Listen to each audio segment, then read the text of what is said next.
news. Today's news. CBS News on the Hour, sponsored by O'Reilly Auto Parts. I'm Peter King. Pope Francis's body will lie in state at St. Peter's Basilica beginning tomorrow, with the public paying tribute until Saturday's funeral.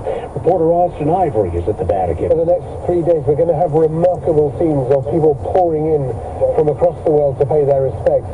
It's a moment to give back the love that people feel that they've received from him, and that moment, of course, will culminate on Saturday with the funeral, which will be a very solemn and very powerful moment, marking the transition. The Supreme Court is hearing arguments in the case of 3 Maryland families who wanted to pull their kids from school programs because their portrayal of LGBTQ people went against their religious beliefs.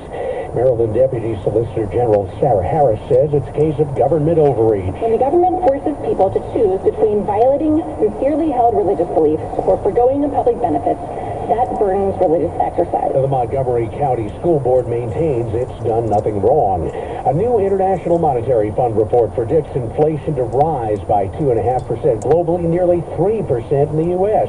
Economist Diane Swank. We've got a major downward revision by the IMF because the effects of tariffs, the size, the speed, and the sequencing of tariffs. Vice President Vance is in India promoting trade with the U.S. based on fairness and shared interests. We want to do commerce and strike good deals with our friends.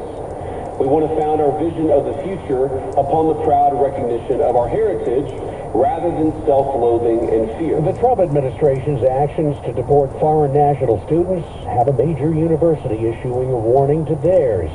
CBS's Jim Krasula. Duke University has sent out a notice advising its international students not to travel outside the U.S. over the summer break. The university says the advice applies to legal permanent residents and green card holders. Duke says students who must travel internationally should talk to the school's visa services liaison or contact an immigration lawyer. The Anti-Defamation League says the number of anti-Semitic incidents in the United States reached a record high last year. The report showing 58% of more than 9,000 incidents related to Israel. It's the first time Israel-related incidents have made up more than half the total in the group's 46-year history of those reports. HHS head Robert Kennedy Jr.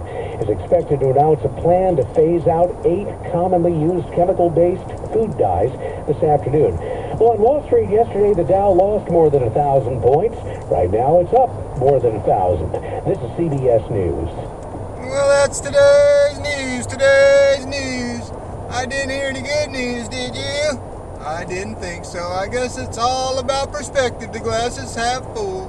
Well, as always, I'd like to thank you again for coming along with me on these Dash Cab News adventures.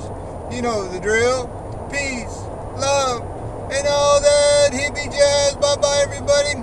It's 64 degrees in French Camp, California.